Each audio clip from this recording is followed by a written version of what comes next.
Iraq just became the center of a $50 billion energy scramble. And the companies rushing in, they're American. And in the next 2 minutes, I'll show you why U.S. majors are flooding back to Iraq, what forced Russia out, and why this shift matters for global energy prices. Let's break it down. I'm Mark Roach, petroleum engineer, 30 years in the business. This is FutureWise Energy. Here's the foundation. Iraq sits on 145 billion barrels of proven oil reserves. That's the world's fifth largest. Only Saudi Arabia, Venezuela, Canada, and Iran have more. Think of it as an underground ocean of oil, barely tapped. Iraq produces about 4.5 million barrels per day right now. But here's the thing, they could produce much more. The infrastructure just isn't there yet. And that's what this $50 billion is supposed to fix. Let's start with the biggest project. Total Energies, that's the French oil giant. They just committed $27 billion to something called the Gas Growth Integrated Project. I know that sounds like a big corporate, some kind of jargon, but let me explain what that actually does, what they're doing. Iraq has been burning off natural gas for decades. When you pump oil out of the ground, gas comes up with it. And if you don't have pipelines to put the natural gas in, you just light it on fire. It's called flaring. Iraq wastes enough gas every year to power millions of homes. And this project is capturing that gas and turning it into electricity, and it frees Iraq from buying power from Iran. Well, that's $4 billion a year that Iraq won't be sending to Tehran. Next up, BP is investing $25 billion in the Kirkuk oil fields. Here's why that's significant. BP helped discover oil in Kirkuk back in the 1920s.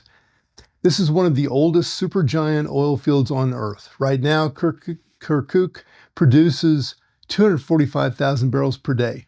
BP's goal, push it to 450,000 barrels a day, plus capture 500 million cubic feet of natural gas daily. That gas capture alone could save Iraq billions and help end their chronic electricity shortages. Now here's where it gets geopolitically interesting. Russia just got kicked out of one of Iraq's biggest oil fields. West Kurna 2 produces 470,000 barrels per day. That's 10% of Iraq's total output. The Russian company Lukoil was running it until U.S. sanctions forced them out in January. Iraq nationalized the field overnight. Now Chevron is negotiating to take it over. But they want better terms than Lukoil had. This is American companies replacing Russian influence in real time.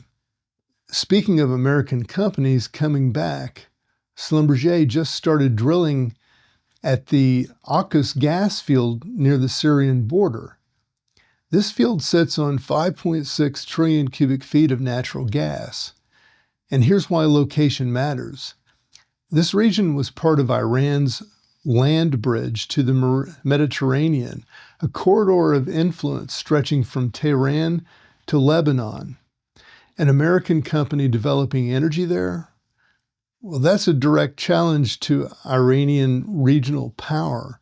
ExxonMobil is also negotiating a return to Iraq after leaving in 2023. Chevron signed exploration deals.